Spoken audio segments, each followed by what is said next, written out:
الشاهدين والشاكرين والحمد لله رب العالمین۔ حضرت صاحب کے حکم کی تعمیل میں دو تین باتیں عرض کروں گا۔ ہمارے بڑے مجلس میں موجود ہوتے ہیں، جس طرح سے والدین زندہ ہوں تو ان کی ہمیں قدر نہیں ہوتی ہے۔ والدین کچھ بھی نہ بولیں، صرف گھر کے اندر موجود ہوں تو ان کی برکت ہوتی ہے۔ اسی طرح سے بڑے ہمارے جب کسی مجلس میں موجود ہوتے ہیں، کچھ نہ بولیں تب بھی ان کی برکت ہوتی ہے۔ تو بہرحال میں جو کچھ عرض کروں گا تو اللہ تعالیٰ سے دعا یہ ہے کہ اللہ تعالیٰ حضرت صاحب کے دل و دماغ پر جو مضامین القاء کریں گے اسی کو میرے دل پہ وہ ڈال دیں تاکہ میں صرف ترجمانی کر سکوں۔ بات یہ ہے کہ اس دنیا میں صبح سے شام تک، شام سے لے کر صبح تک جتنی حرکت نظر آتی ہے، اس حرکت کے پیچھے ہر حرکت کرنے والے کا ایک مقصد ہوتا ہے۔ شیخ سعدی رحمہ اللہ نے گلستان کے مقدمے میں ایک شعر کہا ہے، کہتے ہیں کہ ابر و باد و مہ و خورشید و فلک درکاران تاتو نانے بکف آری و بغفلت نہ خوری اے ہماز بہر تو سرگرداں و پریشان بہر انصاف نہ باشا کہ تو فرما نہ بری۔ فرماتے ہیں ابر، سورج، چاند، یہ آسمان، زمین، یہ ہوائیں، سب کے سب حرکت میں ہیں، ہل رہے ہیں۔ کس لیے؟ تاکہ حضرت انسان اپنے لیے کھانا حاصل کر سکے اور روٹی کا لقمہ حاصل کر سکے۔ اس کے بعد اگلے مسلم شعر میں فرماتے ہیں یہ ہماز بہر تو سرگرداں و پریشان، انسان یہ سب تیرے لیے سرگردان اور پریشان ہے۔ یہ تو بڑی ظلم کی بات ہوگی، بے انصافی کی بات ہوگی کہ یہ سب تیرے لیے تابع فرمان بن جائے اور تو اللہ کا نافرمان بن جائے۔ ساری کائنات میں جتنی حرکت اور چلت پھرت نظر آ رہی ہے اس کے پیچھے مقصد ہے۔ یہ بڑی بڑی کمپنیاں، بڑے بڑے انسان، بڑے بڑے جہاز، سمندری ہوں، ہوائی ہوں، بڑی بڑی جنگیں، ان سب کے پیچھے کیا ہے؟ دولت کا حصول، پیسے کا حصول۔ اور ایک مومن کی حرکت ہوتی ہے، ایک دنیا والوں کی حرکت، ایک مومن کی حرکت۔ مومن کی حرکت جو ہوتی ہے اس سب کے پیچھے، ساری حرکتوں کے پیچھے ایک ہی مقصد ہوتا ہے کہ میرا رب مجھ سے راضی ہو جائے۔ ساری دنیا کی محنت صرف اس چیز کے لیے کہ میرے منہ میں اچھا لقمہ جائے، میرے پیٹ میں کھانا جائے۔ اور ہر مومن کی محنت اور کوشش کا ایک ہی مقصد کہ میرا رب مجھ سے راضی ہو جائے۔ وہ کیسے راضی ہونا ہے، اس نے راضی ہو کر کے کیا کرنا ہے، وہ جانے اور مومن جانے، اس کا اور کوئی مقصد نہیں ہوتا ہے۔ آپ ایک مومن کی 24 گھنٹے کی زندگی دیکھیں، نبی کریم صلی اللہ علیہ وسلم کے زمانے سے لے کر ہمارے اپنے زمانے تک، اس سب زندگیوں کے پیچھے جن کی جتنی محنتیں ہیں، پوری رات جاگ کر کے گزار لی، سرد راتوں کی سرد ہواؤں کو انہوں نے برداشت کیا اور ایک اللہ کے سامنے گڑ گڑاتے رہے۔ اس سب کے پیچھے کیا ہے؟ کسی طرح سے میرا رب مجھ سے راضی ہو جائے۔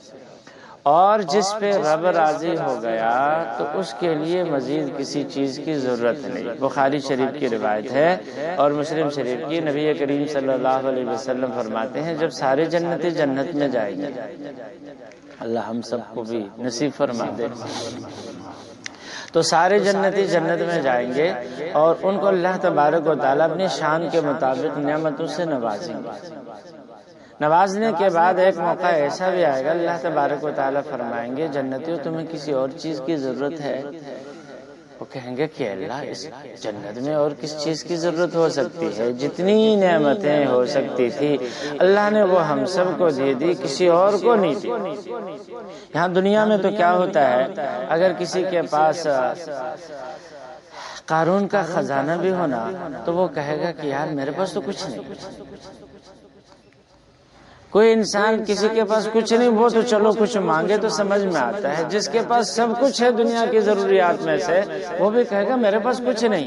نبی کریم صلی اللہ علیہ وسلم فرماتے ہیں لو کان لابن آدم وادیان من ذهب، اگر ابن آدم کے پاس 2 وادیاں سونے کی بھری پڑی ہوں، لیتمنى ان یکون له ثالث، تو وہ چاہے گا کہ کاش کہ میرے پاس ایک تیسری وادی بھی ہو۔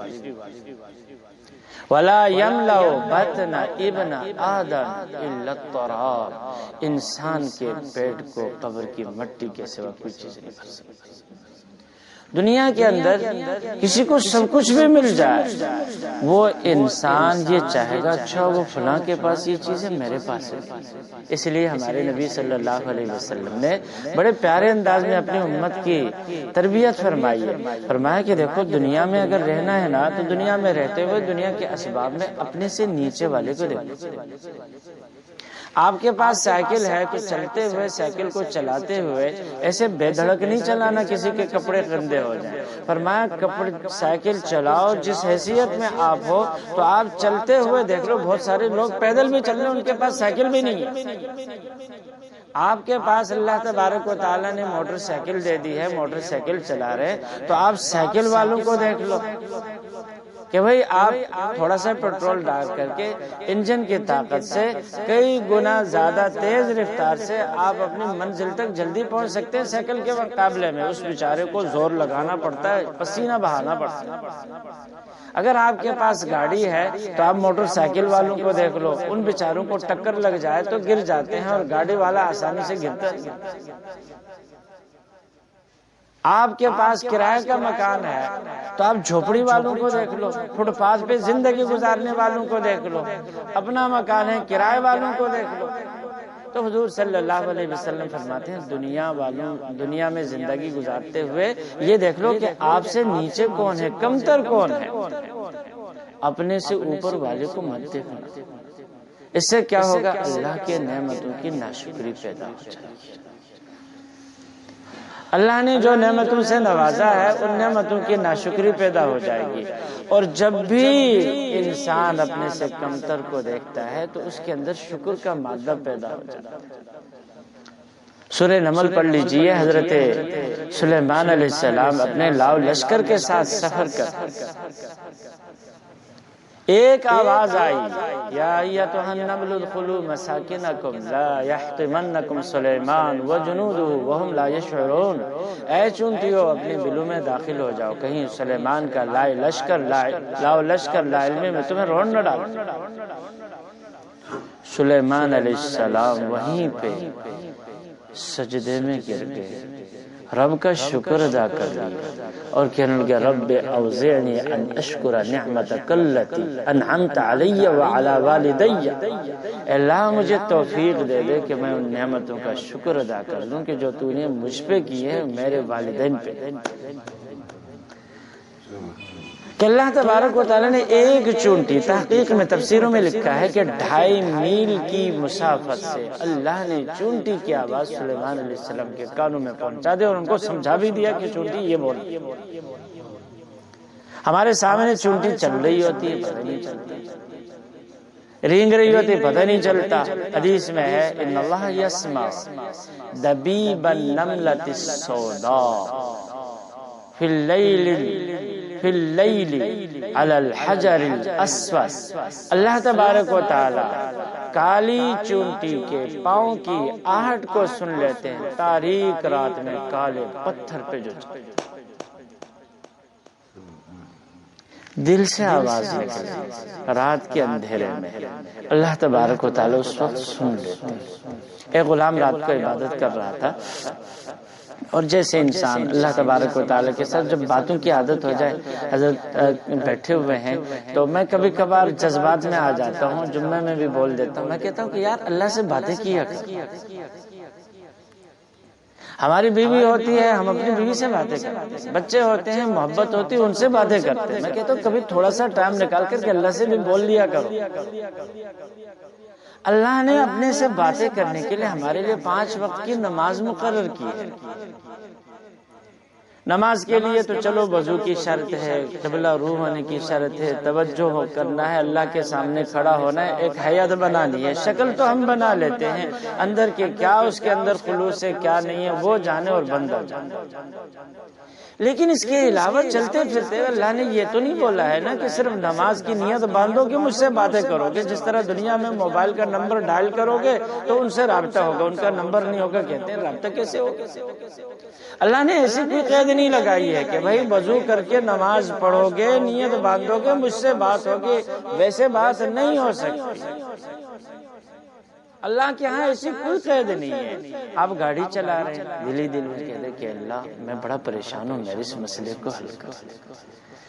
اللہ میں کس کے ساتھ چلوں، کس کا ساتھ دوں، کس کے ساتھ دوں، مجھے کچھ نہیں سمجھ آتا ہے، اللہ تو ہی میری رہنمائی کر۔ چلتے پھرتے منہ سے اگر باتیں کرنی ہے دل ہی دل میں بات کر لے، اللہ تبارک و تعالیٰ سے باتیں کر لے، اللہ تبارک و تعالیٰ دل کی بات بھی سنتے اور قبول بھی کر لیتے ہیں۔ مجھے ایک واقعہ یاد آیا، حضرت موسیٰ علیہ السلام کے زمانے میں